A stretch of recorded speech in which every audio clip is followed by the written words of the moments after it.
I have been waiting for my mom to get back with food, and she's taking forever. What the heck? These have holes in the sleeve. Today I'm going to be doing if you like this then you'll like this video. I haven't done one of these in such a long time. I'm just gonna get started. If you like Sorcery of Thorns, then you will like The Heir Awakenings. So Sorcery of Thorns is a standalone. So it's about a girl who worked in a library. She ends up being accused of doing something she did not do, and now she's kind of like not really on the run, but like she didn't do it, so she's kind of just trying to get away from it.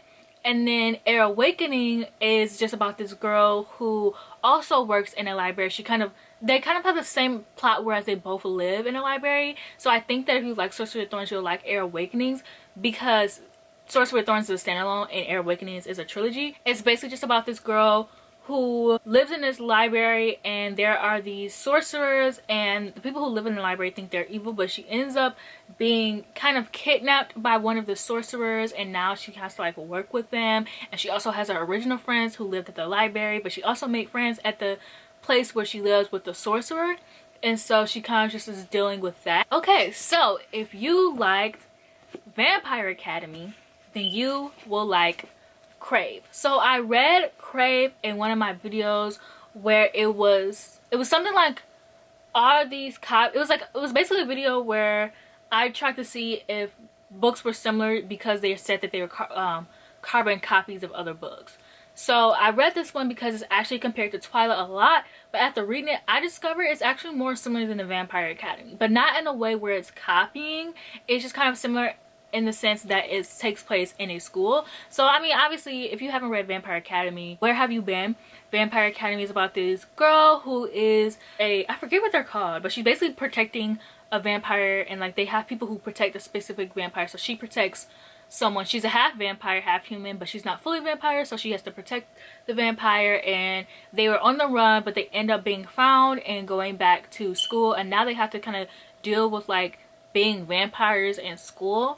And then there is Crave, and this one is a newer paranormal romance book that just came out recently. There's already like 2 other books out. She is releasing these books with no joke, okay? So this book is about this girl who moves to Alaska because her parents passed away, and she's going to this school. She's going to this boarding school, and her uncle is in charge of it, so she's rooming with her cousin, and a bunch of like creepy stuff going on. Like everyone has secrets, everyone's really weird, people are like not really finishing their sentence. There are some things I did not enjoy about this book, but I thought this book was really fun, and it really brings you back to the feeling of YA paranormal books back in the early 2000s, which is something that I really enjoy, because now paranormal romances, or at least vampire books, are like the kind of vampire books where you don't really know if vampires exist or not. Like they play with that idea, but I really like this one just because it just reminded me of a early 2000s paranormal romance, and sometimes we want to go back to our roots, you know? Sometimes we want to go back there, and it's just fun. It's something fun. It's like something I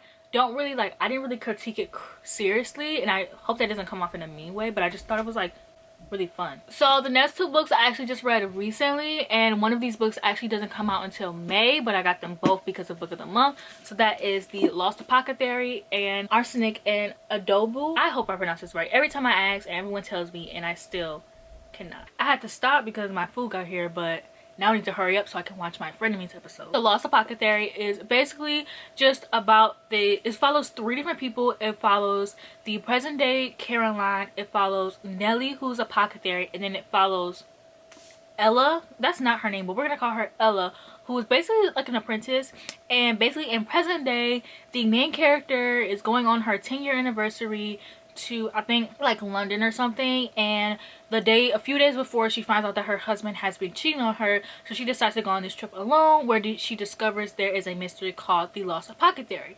And then it follows the storyline of the Lost Apothecary, Nellie, and what she was doing. And basically she was helping women poison men who are like their husbands, who did them wrong, who were like hitting them, cheating on them, like anything that was doing them wrong. She only poisoned men, and it kind of follows her downfall of what happened to her, and then Caroline picks up of just discovering like how it happened. And I really like this book. Then if you like The Lost Apothecary, you will like Arsenic and Adobo. And this follows I believe they're Filipino, and she works in her aunt's restaurant. She's coming back in town because she just also finds out that her college boyfriend has been cheating on her, so she ends up leaving him and moving back to her hometown, where her ex-boyfriend from high school has been terrorizing her family and trying to get their restaurant closed down.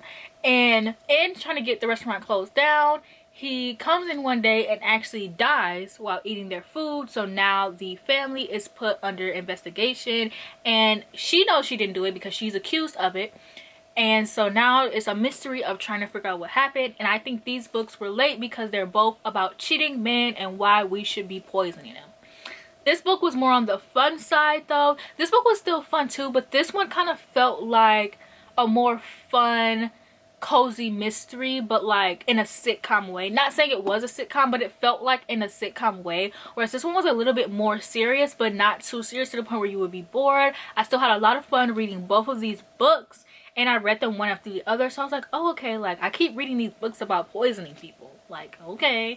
And I think that this one is actually going to become a series, and I really enjoyed this, so I actually can't wait to read more of these books. The next book I have, if you like The Inheritance Game, you will like The Thousandth Floor. The Inheritance Game is basically kind of like Knives Out, and it is about this girl who finds out that she is put in a will of this rich man that she's never met before a day in her life. So now she has to go live in his house, and obviously the family is like, what the heck, so they're all sussing her out. And he has a bunch of grandchildren. He has 4 grandchildren, 2 of which are adults, 2 of which are one is in a he has a lot of grandchildren, okay. I think 3 of them are in high school, 1 of them is an adult, 1 of them is like higher, I don't remember. But there's a love triangle, and I love love triangles, and I really had so much fun reading this book. I'm so nervous for the second book because I don't think that this book needed a second book, but hopefully it is just as good as this one because I was obsessed with this one. 5 out of 5 stars, so amazing. So if you like this book, then you will like The Thousandth Floor. And The Thousandth Floor is a very underrated, fun YA sci-fi. It is basically just about these characters who they live in this building in New York, and it's kind of ranked by your, like, how much money your family has. So if you live on the first floor, you're poor as hell. If you live on the top floor, you are so rich. And basically, so the more you go up, the more rich you are. And so one of the characters, I think she lives on like the 5th floor, so not too poor. She lives on one of the floors where it's like not that poor, but she's literally struggling for money, and she ends up becoming involved with these rich kids. And it actually kind of is like Gossip Girl a little bit, because it's about this girl who's poor who ends up involved in rich kids, and the rich kids just have so much drama. But I think that The Inheritance Game and The Thousandth Floor relate because it's just about these 2 girls who are poor, who live this hard life, who end up thrown into the life of the rich. And I really love that in both of these books. Next book I have, I don't own either of them, and so if you like Beautiful Bastards, then you will like Tempt Me by Nina West. Beautiful Bastards is a Christina Lauren classic. It has a lot of smut in it. It's basically just about this girl who goes to work for this guy, and they kind of end up having this relationship. It's not a lot of, it's a romance book, but it's low-key just erotica because they don't really have a relationship. Like, personally, in my opinion, they don't really have, it's not really romance, they don't really have a relationship, they don't really connect. It's just a bunch of smut. And I thought that book was okay.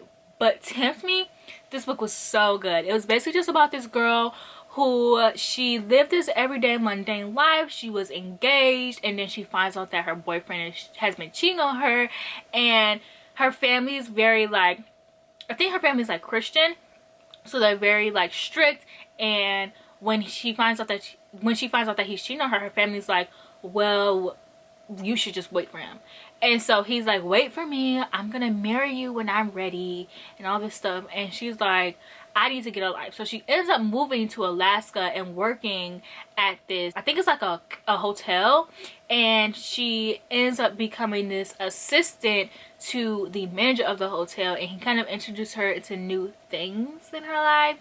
And he kind of shows her that the life that she lived is not the life that she deserved. Very good. Oh my gosh, I love the second and third book. I don't remember if I finished the last book or not, but like, I think it was like either the second or third book. One of those books I really loved. But this was such a fun series to read. Honestly, check out Nina West. So the next book I have is, if you like The Vanishing Half, then you will like Clap When You Land. The Vanishing Half is just about these 2 sisters, And this one is more like discussing on racism. It's about these two sisters who are white passing and how they choose to live their life with being white passing, even though they're both black. And one chooses to live her life with a dark-skinned black man, and the other chooses to live her life as a white woman married to a white man. And I just thought that this book was very, very interesting. It was a good read. I read it back in my we read it for, I think it was like our first Hottie book. It might have been this one. No, we read it. This was our second Black Hotties book club book, and I had so much fun reading this book and talking about it. So I think that if you like The Vanishing Half, then you will like Clap When You Land, because this is also about two black sisters. This one is about this girl who lives in the Dominican Republic. I think she lives in the Dominican Republic, and one day she wakes up to find out that her dad died on this plane for this trip that he takes every year. And then she finds out that she has a sister in New York, and vice versa.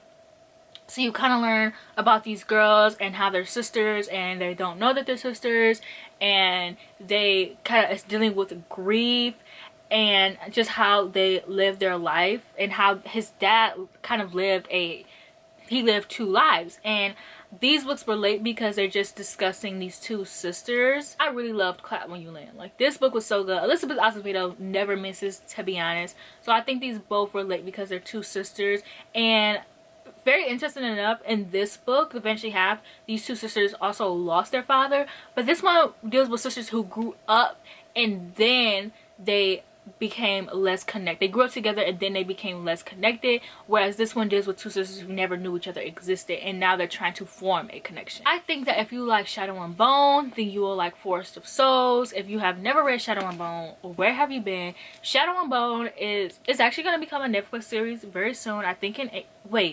April. For some reason I thought it was May. I don't know why, but in April it's going to become a Netflix show, and this one's just about a girl who has this special powers. Very basic, like, YA story. She ends up meeting the Darkling, and he's teaching her how to have this power, but he's like, she doesn't know if he's secretly evil or not. He's this myth that's lived on forever, and she has this best friend who don't want her to have this power. He just wants to go back to being kids. And then Forest of Soul is literally the exact same storyline, except she doesn't have this best friend. This book is a little bit more boring, but I really like this book. It's about this girl who works in training to become the queen spy, and then someone actually kills her best friend, and then she brings her best friend to life. So now she has to deal with the consequences of bringing her best friend to life. But I think that these two books relate because they both they have this guy. I think his name is Ronan in this book, and he's like a spider king, I believe. I don't remember. I just know it has something to do with spiders. But they're both kind of the same, whereas they're both kind of like evil, and they're kind of like I see them in my mind, I kind of see them as like whispering into the girl's ear, trying to tempt her into evilness secretly without her knowing, kind of like manipulating her into believing that what they're doing is good, but it's actually evil. And I really liked Forest of Souls. It was kind of boring, but I have high hopes for the second book. Like, I think the second book is going to be that girl. I really enjoyed the characters, but I am not a character driven person, so I think if you are a character driven person, you're gonna eat this up. But also, Shadow and Bone I love Shadow and Bone. A lot of people don't like this series. The first book in Shadow and Bone was really strong to me, but I also thought it was I could see why people would think this book is boring as well. I thought that this book was really strong though. If you liked ACOTAR, then you will like From Blood and Ash. So ACOTAR is basically just a Beauty and the Beast retelling about this girl who, she is the youngest child, but she has to feed for her older sisters, and she ends up shooting this, I think it's like a wolf, and when she ends up shooting him, she kills him. So the fairy prince comes and he kidnaps her, and she has to live with him, and then some other stuff goes on in the end. And so then with From Blood and Ash, this one is about a girl, and she is set to help her people ascend. She's really special in her community. She can't go out much or anything like that, so she ends up getting this bodyguard, and some things go down in life. I did not explain that very well, but These books are similar. They aren't similar in the plot, but they're similar in the feel. One thing about Jennifer L. Armentrout, and I love her, she kind of does this thing where she kind of copies books that are popular. She copies the feel of them. She doesn't necessarily, like, there's another book that she has that's literally a blatant copy of Vampire Academy, and it's like so clear that it is. So she kind of like copies whatever is popular at the moment. And I don't mind it. I don't mind that From Blood and Ash is literally a Sarah J Maas book, because I'm not the biggest Sarah J Maas fan. I don't hate her. Like, she has a whole shelf dedicated to me, but I'm not like obsessed with her. I'm obsessed with From Blood and Ash. This is my favorite book of all time. This is a hardcover book. I paid $60 for both hardcover books from Barnes and Noble. I love these two books.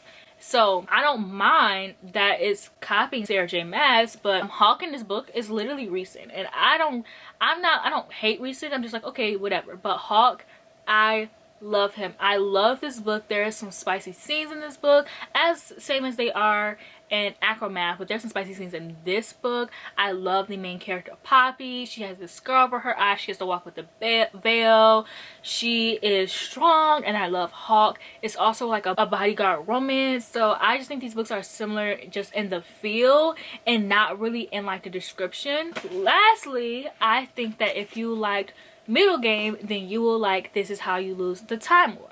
Middle Game is just about these two kids who have they find out that they have a quantum entanglement, and then they actually end up discovering that they're twins. Their names are Roger and Dodger. Roger is the boy, Dodger is the girl, I believe. And Roger is good at like spelling and reading, and Dodger's really good at math. And basically it's just how they were created. This book has a lot of alchemy. In this book it is a lot of alchemy, but it's essentially how these twins keep like, so this guy is kind of in charge of them, and every time they're not ready to know each other or have each other in their lives, he will erase their memory, and they keep finding each other every moment in their life. And I really just enjoyed this book because I don't know, I just really like how they find each other at every point in their life, and they kind of have the same relationship. And also a quantum entanglement is just where they can kind of speak to each other through their minds, and like they can see through each other's eyes. So like there's one time Dodger's taking his test and Roger's like telling her all the answers to it, which is kind of cheating. And it was funny because they thought it was cheating because they didn't know what a quantum entanglement was. And it's very funny because they thought that they were imagining friends until they discovered that they're siblings.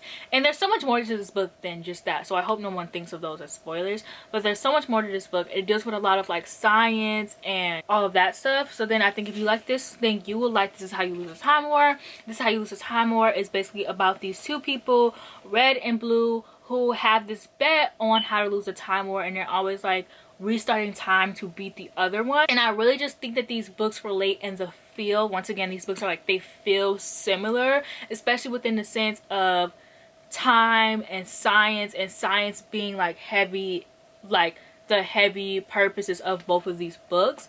I really love both of these books. Let me know if you check out any of these books, and I hope that you decide to. I hope that if you guys like this video, I want to do some more of these because I thought this was really fun. I really want to do a lot more recommendations. So if you watched all the way to the end, leave a clock emoji, because I keep thinking of time now. So leave a clock emoji, like, comment, and subscribe, and I'll see you guys in the next one.